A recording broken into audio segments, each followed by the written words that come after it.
and welcome to Access USI. I'm Christy York. And I'm Miranda Meister. Students interested in healthcare had their chance to mix and mingle with local professionals as the University of Southern Indiana hosted its Health Professions Career Expo.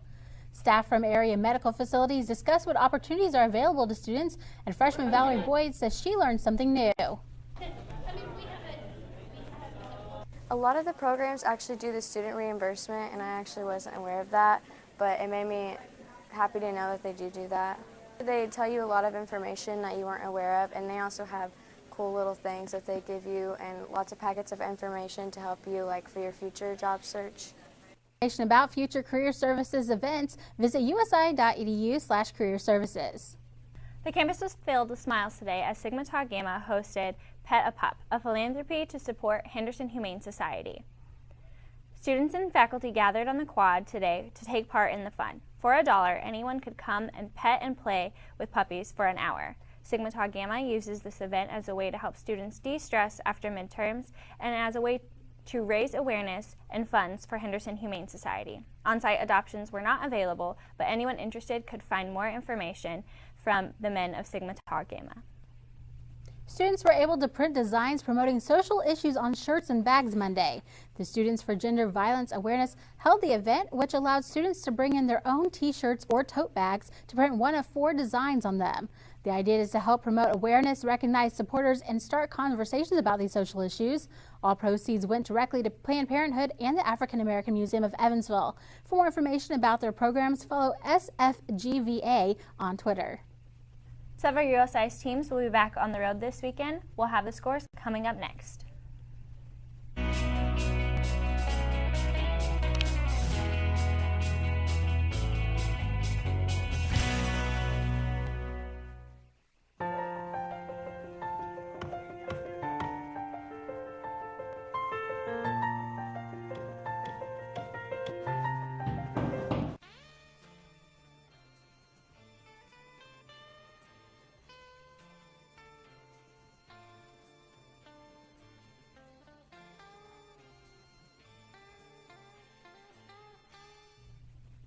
USI's volleyball team is on a 5-match winning streak. The women swept the competition at the Midwest Region Crossover over the weekend.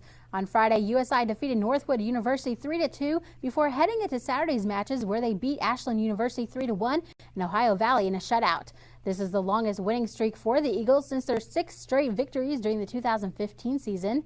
USI will head back on the road this weekend to face Bellarmine Friday at 6 and then UND on Saturday at 2.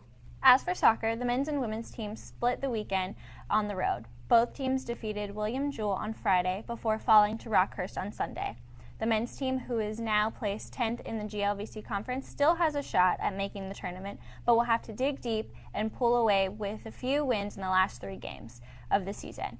As for the women's team, they are tied at 4th in the conference and could possibly host a tournament game at Strawig Field depending on their next few games.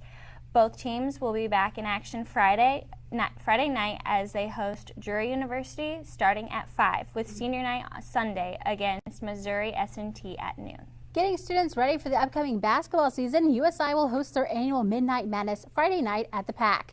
Doors open at 9 with free food, t-shirts for USI students, and special door prizes, including an Apple TV, Fujifilm mini camera, and a hammock. Introductions to the basketball teams start at 9:30 and will feature performances by the cheer and dance teams, a dunk contest, as well as other contests for students to participate in. More information about the night can be found on GoUSIEagles.com.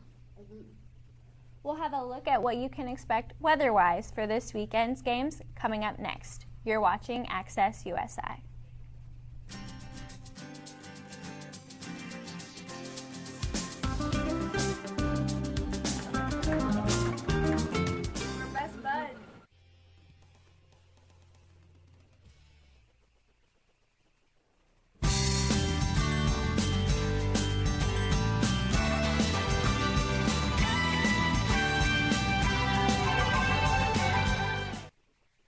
Good evening, I'm Ann Powell here with your SCTV 12 weather forecast.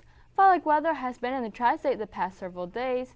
It's currently 60 degrees with clear skies, 48 degrees for that overnight low with clear skies, mid-70s for that daytime high tomorrow with abundant sunshine, Here's Noah with a look at your extended forecast. Good evening and good evening, everyone. We're going to start with a look right now at the Lloyd Expressway. Temperatures tonight will continue to fall into the low to mid 40s, and we're going to watch that play out throughout most of the week as well.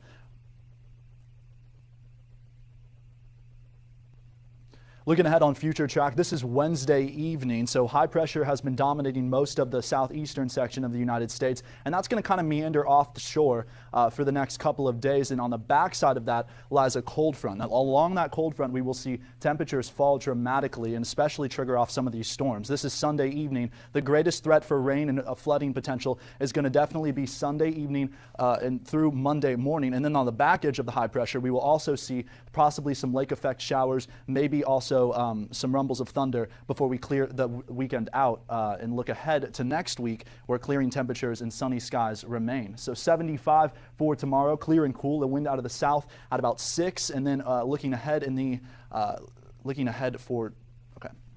tomorrow evening, or tonight rather, temperatures will fall into the 50s. Winds will be out of the south-southwest at around 3. SWAT control is going to also be very high during this time as temperatures rise. We will see the increase in mosquitoes and other insects out there as well, so definitely want to take a precaution.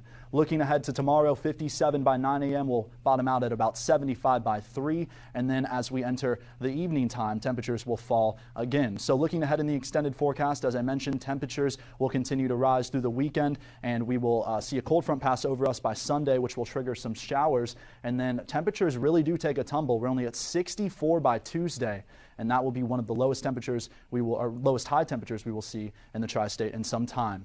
We'll be back in just a moment with more news.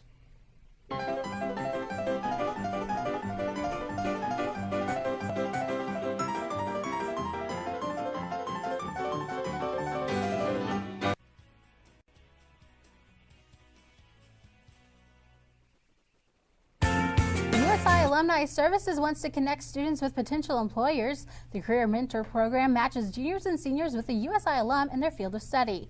Assistant Director of Alumni and Volunteer Services, Kaylin Blockley, says it's a way to get a head start on your future without feeling burdened. 3 times a semester. They can meet whenever their schedule allows. They can do whatever they want, go to lunch, job shadow. It's really up to them. Past students involved in the program have also received assistance with their resumes, mock interviews, as well as making connections with other professionals in their area. Juniors and seniors interested in the program must apply by October 27th. More information can be found at usi.edu/alumni. Students are networking tonight while playing games. Networking game night is being held in the rec. There are board games, ping pong, and the opportunity to learn more about companies and tell them why they should want you. Door prizes, snacks, and t-shirts are also available. Some major companies in attendance are Deaconess Hospital, Barry's Plastics, and Tropicana Evansville. Archie Eagle is turning 47. The beloved USI mascot will celebrate his big day with cake, a live band, and other fun activities. Archie's birthday party starts at 11:45 Friday outside of the University Center. And that's just one of the fun events that's going to be happening on Friday. Like we said earlier, Midnight Madness is also taking place. Are you planning on going to either of those? I've never been to Midnight Madness, so I want to go to that because I've never seen it. And Ann? I haven't been into either one either, so I'm really excited to go and see what it's like and see what the atmosphere is like. What about you, Noah? We're going to go to Archie's birthday party and see how that goes. All right. Eat some cake for me. Yeah, it should be a great time. Archie's supposed to be there. They're going to even have like some birthday cards from the kids at the Children's Center, so that's going to be really cute. And I've been to Midnight Madness several times in the past. It's always a blast, so you should probably head out and check that out on Friday. Well, that's all for us this evening. Join us next week for another edition of Access USI.